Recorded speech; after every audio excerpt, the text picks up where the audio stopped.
Hello everyone, welcome back GK GS online practice hub. इस video में हम Indian polity के इम्पॉर्टेंट क्वेश्चंस पर डिस्कस करने वाले हैं। ये क्वेश्चंस आपके यूपी ट्रिपल एस सी पेट के एग्जाम के पॉइंट ऑफ व्यू से बहुत ही हेल्पफुल हैं। इसके पहले हम इंडियन पॉलिटी के 1 से 50 तक के क्वेश्चंस को आपके साथ डिस्कस कर चुके हैं। यह इंडियन पॉलिटी का दूसरा वीडियो है, तो वीडियो को एंड तक देखिएगा। चलिए वीडियो स्टार्ट करते हैं। पहला क्वेश्चन यानी 51 क्वेश्चन है, राष्ट्रपति द्वारा राज्यसभा में कितने सदस्य मनोनीत होते हैं? सही विकल्प हो जाएगा ऑप्शन ए 12। भारतीय संविधान में राज्यसभा का उल्लेख अनुच्छेद 80 में किया गया है, आर्टिकल 80 में। राज्यसभा एक उच्च सदन है एवं अस्थायी सदन है। इसमें जो सदस्य होते हैं अधिकतम 250 सदस्य हो सकते हैं, वर्तमान में 245 हैं। राज्यसभा का पदेन सभापति जो होता है वो होता है उपराष्ट्रपति। और राज्यसभा का गठन 6 वर्ष के लिए किया जाता है, याद रखिएगा। और प्रत्येक 2 वर्ष के पश्चात 1/3 सदस्य राज्यसभा के अवकाश ग्रहण करते हैं। एक बार फिर से सभी पॉइंट देख लेते हैं। राष्ट्रपति द्वारा राज्यसभा में कुल 12 सदस्य मनोनीत किए जाते हैं। राज्यसभा का जो सभापति होता है वो उपराष्ट्रपति होता है। राज्यसभा में अधिकतम सदस्य होते हैं 250 और वर्तमान में 245 हैं। इसका गठन 6 वर्ष के लिए किया जाता है अनुच्छेद 80 के तहत।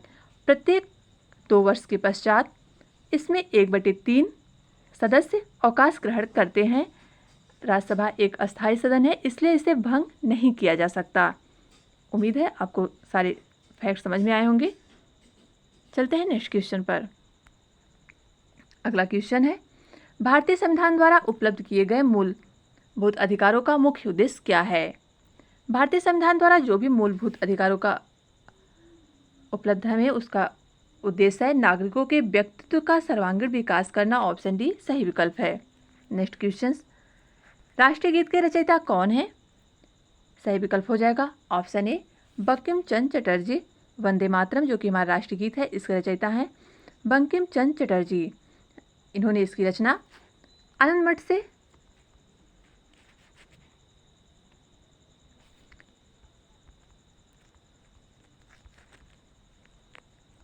से ली है और इसको सर्वप्रथम 1896 में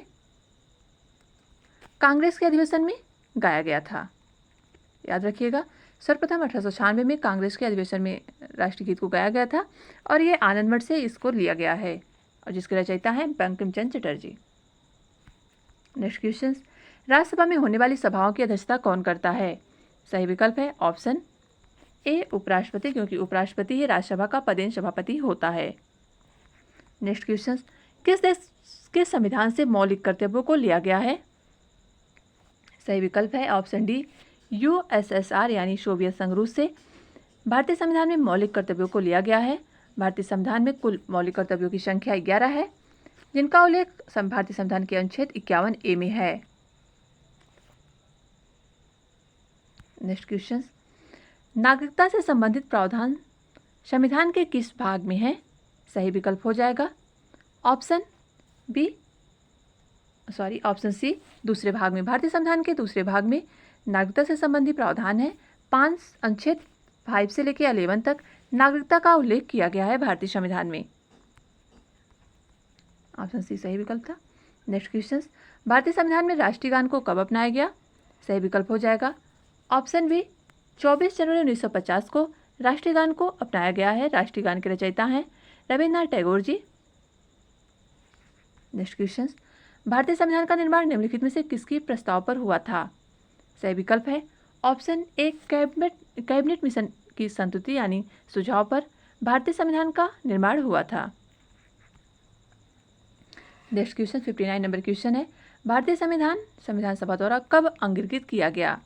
सही विकल्प हो जाएगा ऑप्शन सी 26 नवंबर 1949 को भारतीय संविधान को संविधान सभा द्वारा स्वीकारा गया। नेक्स्ट क्वेश्चन, भारतीय संविधान के नीति निर्देशक तत्व सिद्धांत कहाँ से लिए गए हैं? सही विकल्प है ऑप्शन सी आयरलैंड से। नीति निर्देशक तत्वों की व्याख्या भारतीय संविधान के भाग 4 और अनुच्छेद 36 से 51 तक इसका उल्लेख है। नेक्स्ट क्वेश्चन, 11वीं अनुसूची का संबंध किससे है? 11वीं अनुसूची 74वां संविधान, 73वां और 74वां दोनों ही था। 11वीं अनुसूची का जो उल्लेख है वो 73वें संवैधानिक संशोधन 1992 में लाया गया। ये ग्रामीण क्षेत्रों के अस्थायी सुशासन से संबंधित है। ऑप्शन ए सही है। ग्रामीण क्षेत्रों के अस्थायी सुशासन से 73वें संवैधानिक संशोधन 1992 में ये ग्रामीण क्षेत्रों से संबंधित था और 74वां संवैधानिक संशोधन 1993 में ये नगरीय क्षेत्रों से संबंधित था। याद रखिएगा, भारतीय संविधान में पहले अस्थायी सुशासन की व्यवस्था नहीं थी जब उसका निर्माण हुआ था, लेकिन 73वें संवैधानिक संशोधन 1992 द्वारा भारतीय संविधान के अनुच्छेद 40 में स्थानीय स्वशासन की व्यवस्था की गई। स्थानीय स्वशासन जो ग्रामीण क्षेत्रों का है वो 1992 में और शहरी क्षेत्रों का 1993 में। स्थानीय स्वशासन ग्रामीण क्षेत्रों में कुल 29 विषय हैं और शहरी क्षेत्रों में यानी नगरीय क्षेत्रों में 18 विषय हैं। ये आपके लिए बहुत ही इंपॉर्टेंट है। 29 विषय स्थानीय स्वशासन ग्रामीण क्षेत्रों में और 18 विषय का उल्लेख है नगरीय क्षेत्रों में। चलते हैं नेक्स्ट क्वेश्चन पर। शहरी क्षेत्रों के स्थानीय स्वशासन के संबंध में भारतीय संविधान के इनमें से किस अनुसूची का में प्रावधान किया गया है? अभी आपको हमने बताया। सही विकल्प हो जाएगा शहरी क्षेत्रों से, तो ऑप्शन डी। ग्रामीण क्षेत्रों का उल्लेख अनुसूची 11 में है और शहरी क्षेत्रों का उल्लेख अनुसूची 12 में है। और किस संशोधन द्वारा शहरी क्षेत्रों का उल्लेख किया गया था? 74वें संवैधानिक संशोधन 1993 में ये शहरी क्षेत्रों का है और 92 73वां पूछे तो ये ग्रामीण क्षेत्रों का। नेक्स्ट क्वेश्चन, राज्य 6 से 14 वर्ष की आयु के समस्त बच्चों को निःशुल्क एवं अनिवार्य शिक्षा उपलब्ध कराएगा। इसका उल्लेख संविधान के किस अनुच्छेद में है? सही विकल्प हो जाएगा ऑप्शन बी। अनुच्छेद 21 एक के तहत यानी क के तहत राज्य 6 से 14 वर्ष के आयु के समस्त बच्चों को निःशुल्क एवं अनिवार्य शिक्षा की व्यवस्था उपलब्ध कराएगा। इसके तहत शिक्षा को मूल अधिकारों में शामिल कर लिया गया। इसके पहले आर्टिकल 45 में अनिवार्य एवं निःशुल्क शिक्षा की बात की गई थी, लेकिन इसको मूल अधिकार के रूप में अनुच्छेद 21A में रखा गया है। नेक्स्ट क्वेश्चन, संवैधानिक उपचारों का अधिकार भारतीय संविधान के निम्नलिखित में से किस अनुच्छेद में उल्लिखित है? सही विकल्प है ऑप्शन ए। अनुच्छेद 32 में संवैधानिक उपचारों का अधिकार उल्लिखित है। इसमें कुल 5 प्रकार के अधिकार हैं, जिसमें बंदी प्रत्यक्षीकरण, उत्प्रेषण, परमादेश, प्रतिषेध और प्रतिषेध। डॉक्टर भीमराव अंबेडकर ने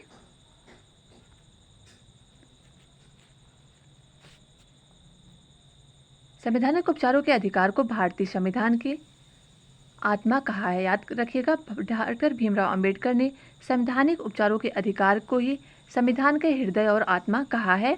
इसमें कुल 5 प्रकार की रिटें जारी होती हैं, जिसमें है बंदी प्रत्यक्षीकरण, परमादेश, उत्प्रेषण, अधिकार परीक्षा और प्रतिषेध। याद रखिएगा, ये 5 रिटें आपके लिए बहुत ही इंपॉर्टेंट है। बंदी प्रत्यक्षीकरण, परमादेश, प्रतिषेध, उत्प्रेषण और अधिकार परीक्षा। और इन्हीं को डॉक्टर भीमराव अंबेडकर ने भारतीय संविधान का हृदय और आत्मा कहा है। चलते हैं अगले क्वेश्चन पर। पंचायती राज संगठन के बारे में संविधान के किस अनुच्छेद में उल्लेख किया गया है? मैंने अभी आपको पहले क्वेश्चन में बताया है। सही विकल्प हो जाएगा ऑप्शन बी। अनुच्छेद 40 में नीति निर्देशक तत्वों में पंचायती राज व्यवस्था का संगठन किया गया है। 36 से 51 के बीच निर्देशक तत्वों की व्याख्या है भारतीय संविधान में और अनुच्छेद 40 में ही पंचायती राज संगठन के बारे में बताया गया है। नेक्स्ट क्वेश्चन, भारतीय संविधान में मौलिक कर्तव्यों की संख्या निम्नलिखित में से कितनी है? सही विकल्प हो जाएगा ऑप्शन बी 11। भारतीय संविधान में कुल 11 मौलिक कर्तव्य हैं, जिनको स्वर्ण सिंह समिति की सिफारिश पर भारतीय संविधान में लाया गया था 42वें संवैधानिक संशोधन 1976 द्वारा। याद रखिएगा, 42वें संवैधानिक संशोधन स्वर्ण सिंह समिति द्वारा मूल कर्तव्यों को भारतीय संविधान में लाया गया। नेक्स्ट क्वेश्चन, भारत का नियंत्रक एवं महालेखा परीक्षक संविधान के निम्नलिखित में से किस अनुच्छेद के तहत नियुक्त होता है? सही विकल्प हो जाएगा ऑप्शन ए। अनुच्छेद 148 के तहत भारत का नियंत्रक एवं महालेखा परीक्षक यानी CAG, controller and auditor general का उल्लेख किया गया है। वर्तमान में गिरीश चंद्र मुर्मू CAG हैं। याद रखिएगा, वर्तमान में भारत के नियंत्रक एवं महालेखा परीक्षक गिरीश चंद्र मुर्मू है और इनका उल्लेख अनुच्छेद 148 के तहत किया गया है। संसद के बैठकों के लिए गण पूर्ति के लिए कितने सदस्यों की अनिवार्य उपस्थिति होनी चाहिए? सही विकल्प है ऑप्शन बी 1/10। नेक्स्ट क्वेश्चन, संपत्ति का अधिकार किस अधिकार के अंतर्गत आता है? सही विकल्प है ऑप्शन बी विधिक अधिकार के अंतर्गत।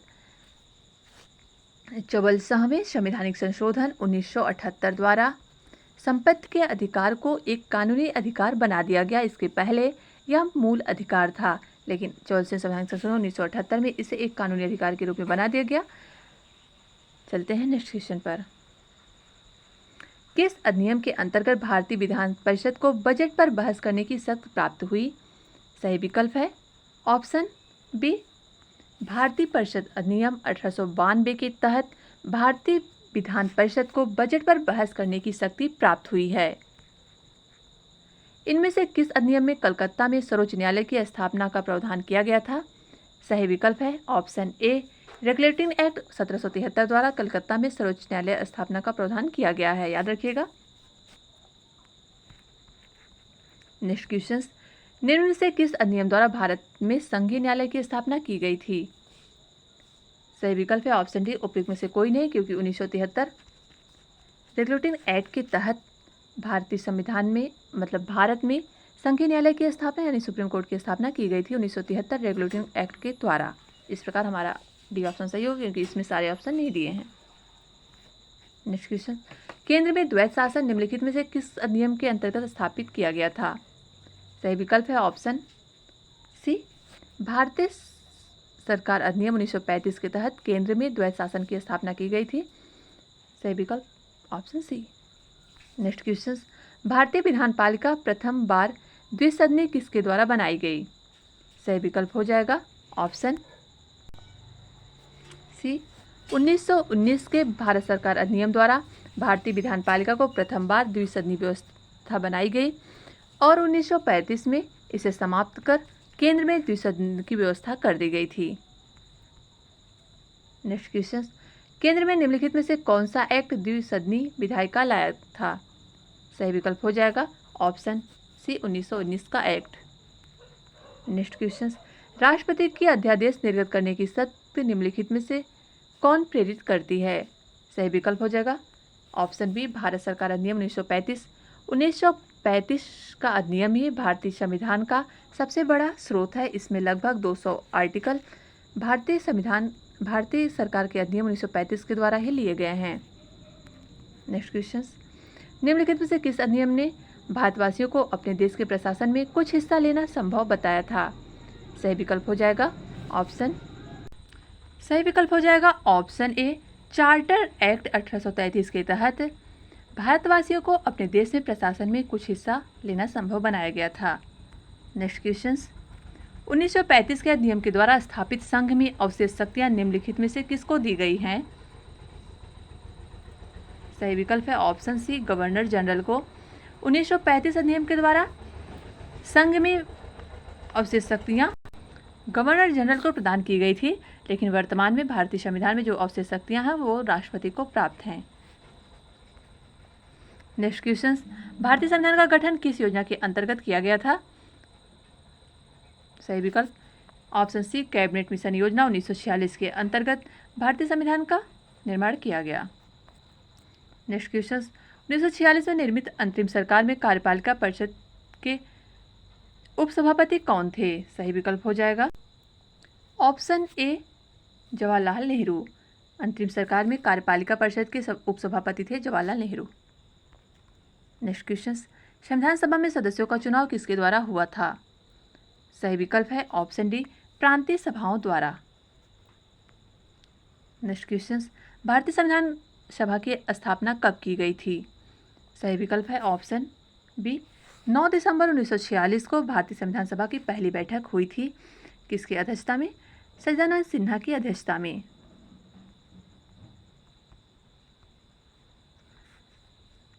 सच्चिदानंद सिन्हा भारतीय संविधान सभा के अस्थायी अध्यक्ष चुने गए थे और दूसरी बैठक हुई 11 दिसंबर 1946 को, जिसमें डॉक्टर राजेंद्र प्रसाद भारतीय संविधान सभा के अस्थायी अध्यक्ष चुने गए। भारतीय संविधान सभा की पहली बैठक कब की गई थी? सही विकल्प था ऑप्शन सी 9 दिसंबर 1946। रिपीटेड क्वेश्चन हो गया। नेक्स्ट क्वेश्चन, संविधान सभा की प्रथम बैठक की अध्यक्षता निम्नलिखित में से किसने की थी?